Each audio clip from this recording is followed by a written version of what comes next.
Anakapalli MP అభ్యర్థికి megastar మద్దతు. శతాబ్ద కాలం తర్వాత రాజకీయాల గురించి స్పందించిన పద్మభూషణ్ మెగాస్టార్ చిరంజీవి గారు స్నేహితుడు సీఎం రమేష్ శిష్యుడు పంచకర్ల రమేష్ గెలుపు కొరకు హైదరాబాద్ లో తమ నివాసంలో వీడియో ద్వారా అభిప్రాయాన్ని తెలియజేసిన చిరంజీవి గారు పవన్ కళ్యాణ్, చంద్రబాబు, భాజపా నాయకులు కూటమి కలయిక సంతోషం, శుభపరిణామం. చిరకాల మిత్రులు అయిన శ్రీ సీఎం రమేష్ గారిని అనకాపల్లిలో గెలిపించాలి అంటూ అన్నయ్య అభ్యర్థన, నా ఆశస్సులతో రాజకీయాల్లో అరగట్టం చేసిన పంచకర్లను సైతం గెలిపించుకోవాలని, నాకు కావలసిన ఇద్దరు రమేష్లు మన అనకాపల్లి పార్లమెంట్ నుంచి ఒకరు ఎంపీ, మరొకరు ఎమ్మెల్యేగా పోటీ చేయడం మరింత ఆనందంగా కలిసొస్తుందన్నారు.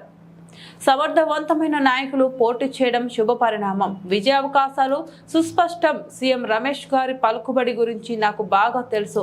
కేంద్రంలో శ్రీ సీఎం రమేష్ గారికి ఉన్న పరిచయాలు, సత్సంబంధాల వలన మన అనకాపల్లి అభివృద్ధికి ఎంతగానో దోహదపడతాయి. అనకాపల్లి పార్లమెంట్ లో ఉన్న 7 నియోజకవర్గాల్లో ఉన్న కూటమి అభ్యర్థులు అందరికీ ప్రజలు ఆశీస్సులు ఎల్లప్పుడూ ఉంటాయి. నిరంతరం అభివృద్ధి చేసే తపన ఉన్న సమర్థవంతమైన నాయకులను మాత్రమే ప్రజలు ఎన్నుకుంటారన్నారు. రాజకీయాల గురించి ప్రస్తావించడం అనేది చాలా సంవత్సరాల తర్వాత మళ్ళీ ఇదిగో ఇప్పుడే జరుగుతుంది. దానికి ప్రధానమైన కారణం తమ్ముడు పవన్ కళ్యాణ్, అలాగే చంద్రబాబు నాయుడు గారు తెలుగుదేశం నుంచి, బీజేపీ నాయకత్వం, వీళ్ళందరూ ఒక కూటమిగా ఏర్పడ్డారు. అది చాలా సంతోషం, మంచి పరిణామం. ఈ సందర్భంగా మరీ ముఖ్యంగా ఈ రోజున నేను ఇట్లాగా మాట్లాడడానికి ప్రధానమైన కారణం నా మిత్రుడు, చిరకాల మిత్రుడు సీఎం రమేష్, అట్లాగే పంచగల్ రమేష్ రాజకీయంగా అరంగేట్రం చేసింది నా బ్లెస్సింగ్స్ తోటి. అది తను ఆ రోజు నుంచి ఈ రోజు వరకు కూడాను ఎక్కడున్నా నా దీంట్లోనే ఉంటుంటాడు. అలాంటి పంచగల్ రమేష్ అండ్ సీఎం రమేష్ గారు వీరు నాకు కావలసిన వాళ్ళు ఇద్దరు కూడాను అనకాపల్లి కాన్స్టిట్యున్సీ లో ఎంపీ క్యాండిడేట్ గా, అలాగే పెందుర్తి ఎమ్మెల్యే క్యాండిడేట్ గా వీరు నిలబడటం అన్నది నాకు చాలా సంతోషంగా ఉంది. ఎందుకంటే ఇద్దరు చాలా మంచి వాళ్లే కాకుండా సమర్థవంతులు.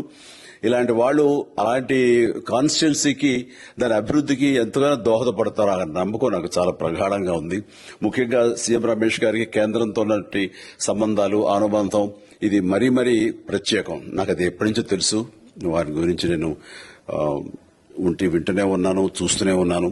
అండ్ ముఖ్యంగా ఆ కాన్స్టిట్యున్సీ, అనకాపల్లి కాన్స్టిట్యున్సీ అభివృద్ధికి ఈయన పరిచయాలు, కేంద్రంతో ఈయనకున్న సత్సంబంధాలు ఎంతో ఉపయోగపడతాయి. తద్వారా రమేష్ అలాగే మిగతా ఎమ్మెల్యేలు అందరూ కూడా ఎవరైతే అభివృద్ధి చేయాలి ఆయా ఎమ్మెల్యే నియోజకవర్గాలు అనుకున్నారో అవన్నీ కూడా సజావుగా సాగిపోతాయంటానికి దాని వెనకాల సీఎం గారి కృషి డెఫినెట్ గా ఉంటుందంటే ఎలాంటి సందేహం లేదు. అండ్ వీరి నాయకత్వంలో మిగతా వాళ్ళ ఎమ్మెల్యేలు అందరూ కూడాను కలిసికట్టుగా అనకాపల్లి అభివృద్ధికి ఎంతగానో దోహదపడతారు అండ్ రిజల్ట్ చూపిస్తారన్న ప్రగాఢ విశ్వాసం ఉంది. కాబట్టి వీళ్ళిద్దరి గురించి ఈరోజు ప్రస్తావిస్తున్నాను. మీ అందరి ఆశీస్సులు వీళ్ళకి ఉంటాయని ప్రగాఢంగా నమ్ముతూ సెలవు తీసుకుంటున్నాను. ప్లీజ్ వారిని గెలిపించండి. అనకాపల్లి నియోజకవర్గం యొక్క అభివృద్ధిని మనందరం చూస్తాం. అంతేకాదు, నాది చాలా పెద్ద కోరిక, ఆంధ్రప్రదేశ్ అభివృద్ధి పథంలో ముందుకు వెళ్ళాలి. దానికి గాను మీరందరూ నడుము బిగించండి. మీరందరూ కూడాను ఇలాంటి వారికి ఓటు వేసి మీరు గెలిపించి అన్ని రకాలుగాను మీ యొక్క ఆశీస్సులు వీళ్ళకు ఉన్నాయి అన్న భావాన్ని మా అందరికీ, ఆ నమ్మకాన్ని మాకు కలిగించండి. జై హింద్. ఇందులో మాకు